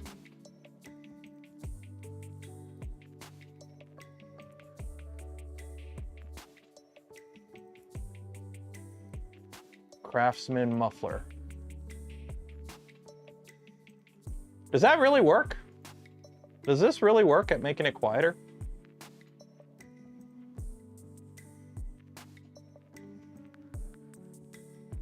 Like, does that actually help? I mean, if it does, it does. This is just a really thick slab of ABS. Just a big old brick of ABS.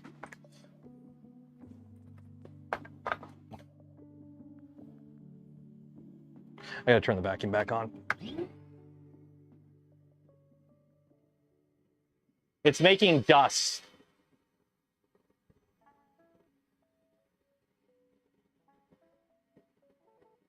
Yeah, I gotta have a vacuum on for this. I will say it works really good, though. It does work really good.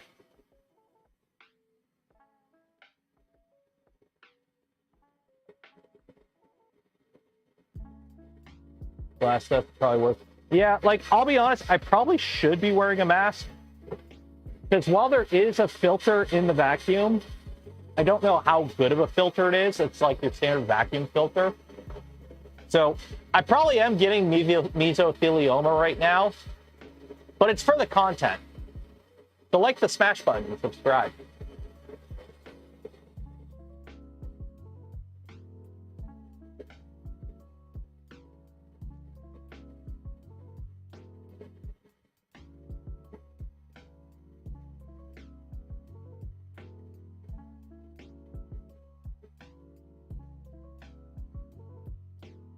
Open cell phone. Oh, I bet.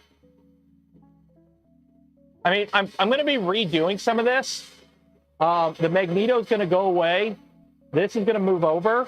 I'm going to put like a little storage thing here for some CNC tooling. Or this might move over there. We'll see. We'll see where everything ends up living eventually.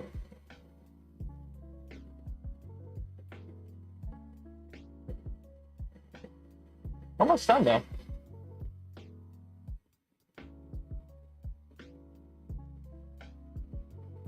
Almost done. Look at it go.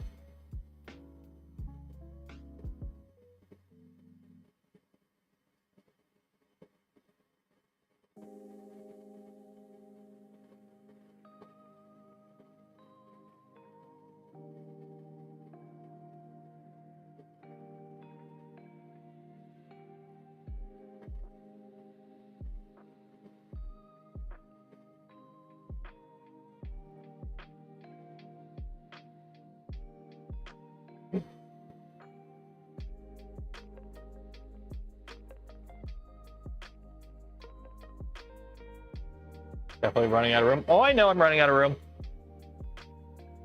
I know I'm running out of room. I've been running out of room for a while, believe me.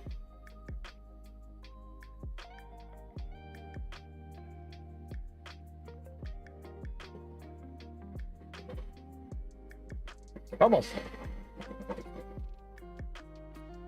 At selling my Trident, did you do something with Toasty? Toasty's just downstairs. I moved all the printers that I don't regularly use out of the garage. So Toasty's inside the house. Basically, the printers out in the garage are the printers I use regularly. So we got the Prusas. Tell the power went out. Wait, on. We got the Prusas, my two V2s, the Phoenix, or not the Phoenix, the Pantheon, and I use an Easy Bot occasionally.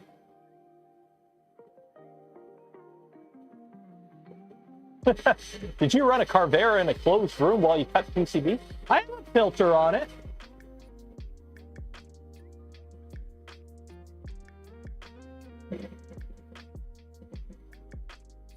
Oh, it might be better. Last pass.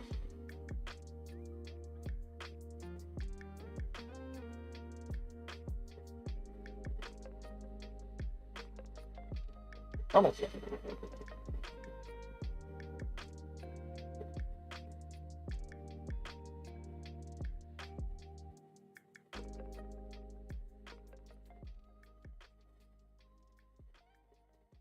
Really? The fact that it doesn't home when it's done. Is it done? Oh, it's done. Yeah. It just beeps. Like it doesn't tell you when it's done. It just stops. I wish it told you when it was done. Like, this turns blue, so you know it's done, but. Okay, home.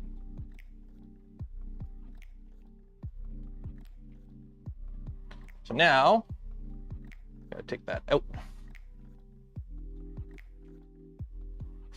Bring it to me.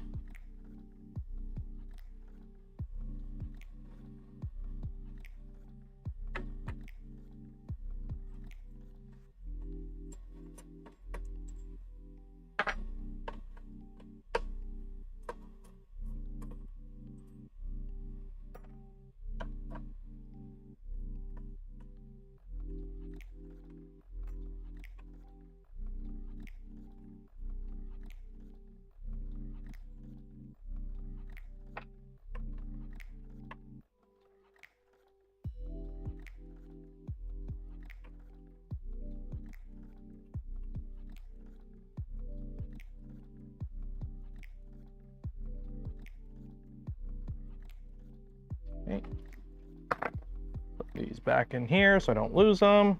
I'm being a good boy and actually putting everything away properly.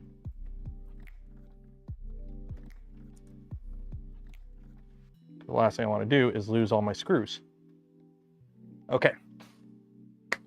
So now I need a spatula.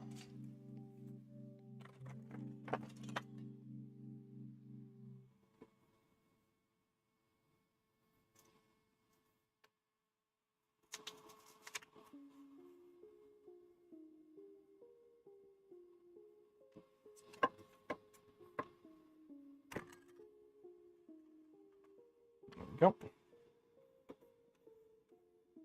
There we go. Now, apparently, I'm supposed to have like a little knife in here. Oh, I do. I do have a little saw. They give you a little saw.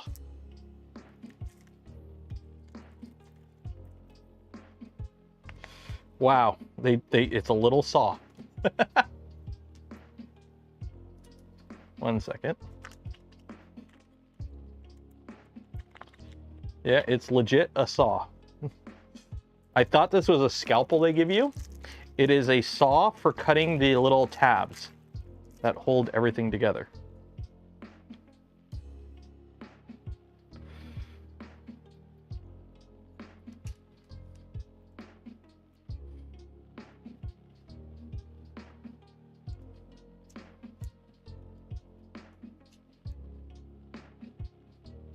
It's they give you a little saw. That's cute.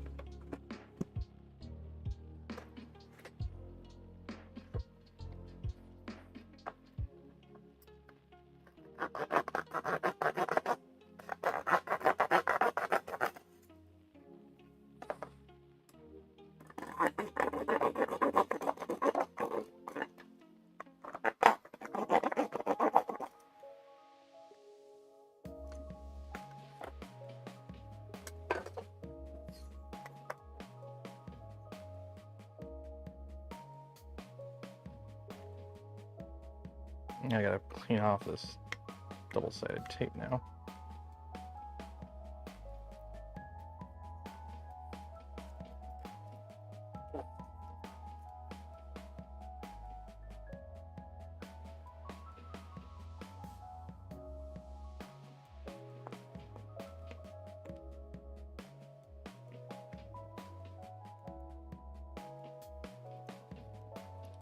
So there we go. That is our PCB.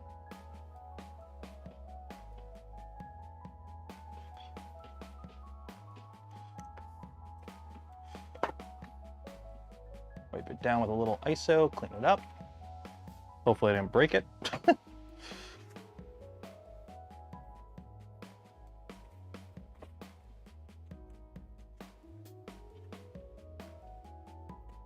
And then this is just going to sit under the UV lamp and cure for a while. Make sure it's really cured. Put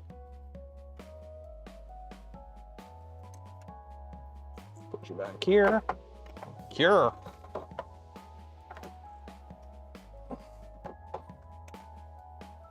There we go.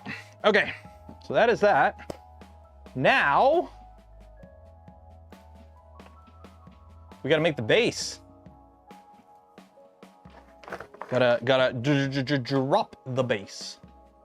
So this clamps on, that goes there, there, and there. So, got our blocks here.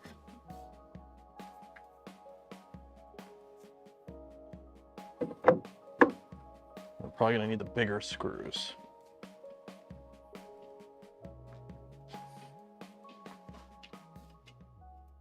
Longer screws.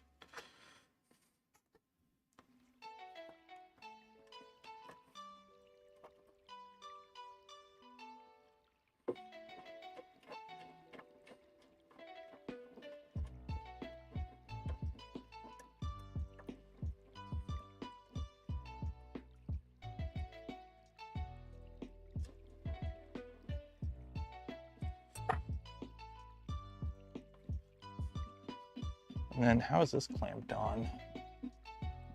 That is kind of a really shitty way to clamp it, but I guess it is what it is. Okay.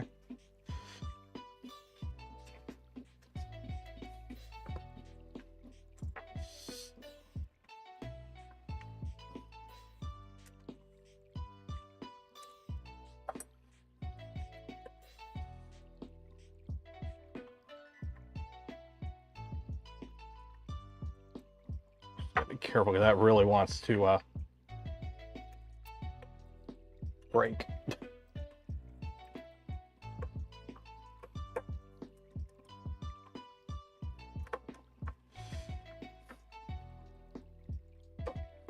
I mean, it's not going anywhere, that's for sure.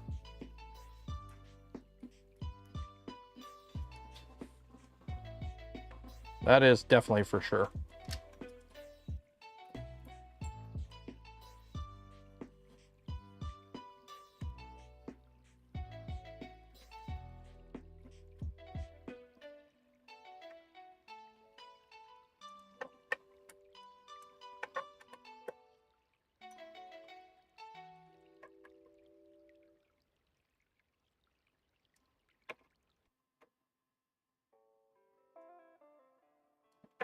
Trying to figure out how this last one, how is this one supposed to clamp on there?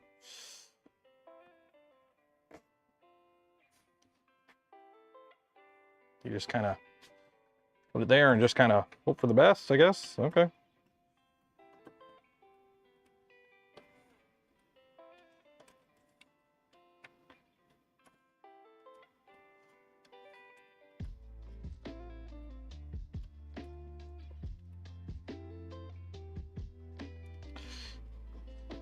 That's not going anywhere. Okay. So fix the ABS with that. Figure align to L bracket. Point 1. Make sure the carving bits are ready. Okay, so let's get our carving bits ready. Let's get our carving bits ready. So you come out. You got, oh, you are burnt up. You got gummy all over you.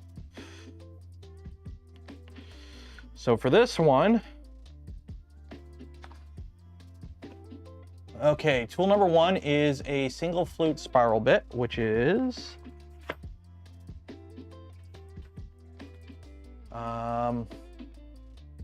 this guy.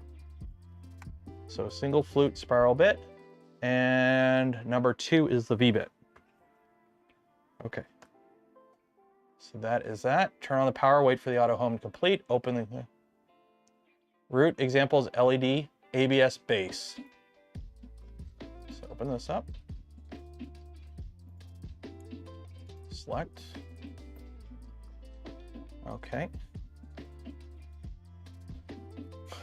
So we got the 2 tools. So we got the 3.175 millimeter single flute bit and the 30° 0.2 V bit. Okay, so we got the 2 bits here.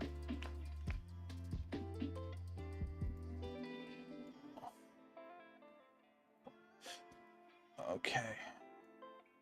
Set working coordinate offset as anchor 1, 15, Y offset 20.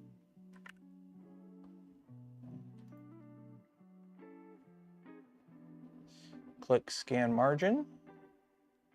Click check the auto leveling option. Set 5, Y to 3, and the detection height to 2. Okay, so 5, 3, 2.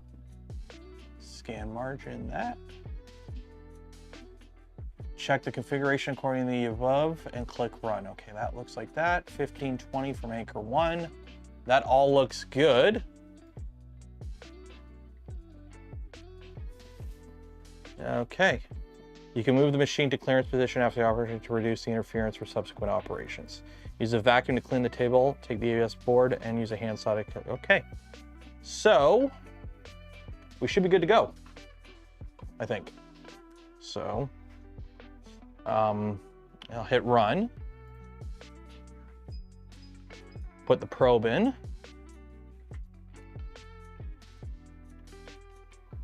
Let's go gambling. There we go. Confirm. This one is going to make a mess because we are turning this big block and making this. So should be interesting. So you can see the laser lasering out where it's going to cut.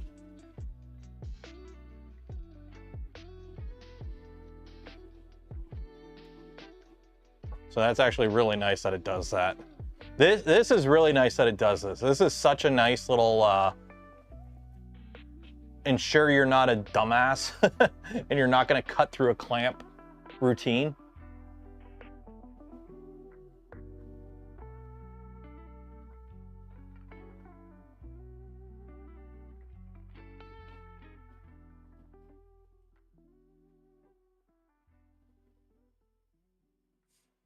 It has LiDAR. I want to call it LiDAR. It doesn't even, it's not even LiDAR.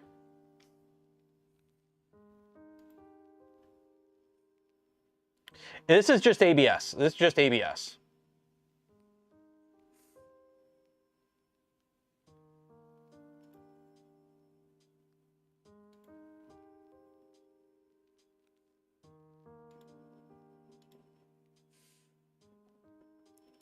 Bamboo would call it LiDAR. You notice how Bamboo didn't even put it on the H2D? Like for LiDAR, they don't even use it anymore. Like, it's not even important enough to bother putting on machines anymore. Okay, so tool 1, so just to confirm, tool 1 is the bigger guy. Okay, so this is tool 1. Tool 1 is a single flute, 3mm end mill. Well, it's 3.175mm end mill by 25mm. Yeah, single flute, 1/4 inch shank, 3.175mm by 25mm. So let's go gambling. Go there, there, you go there, close, and confirm. And I'm gonna have to put my earmuffs on because this is gonna go brrr. So I'm gonna let it go for a bit and then I'll turn the vacuum on, but this is gonna need the vacuum, I got a feeling. This is gonna need the vacuum.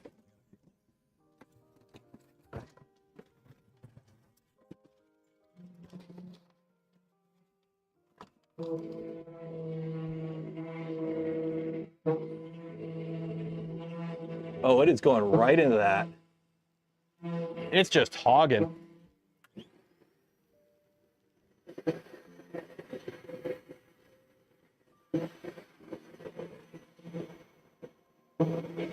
Oh, it is chipping. There is. I'm gonna get little bits of black ABS everywhere.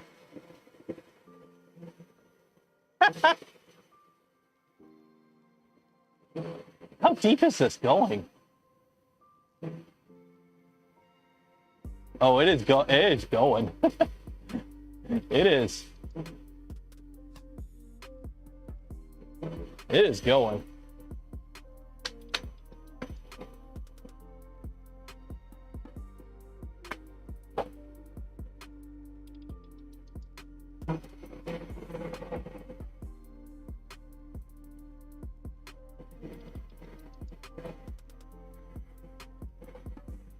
That's about 1 millimeter deep, by the way. It's about 1 millimeter depth of cut.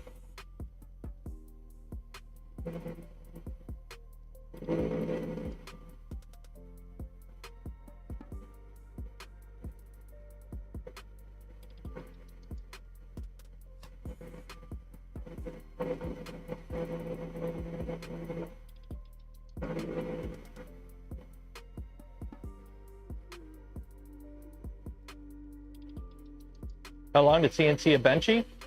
You'd have to do multiple operations to do a benchy.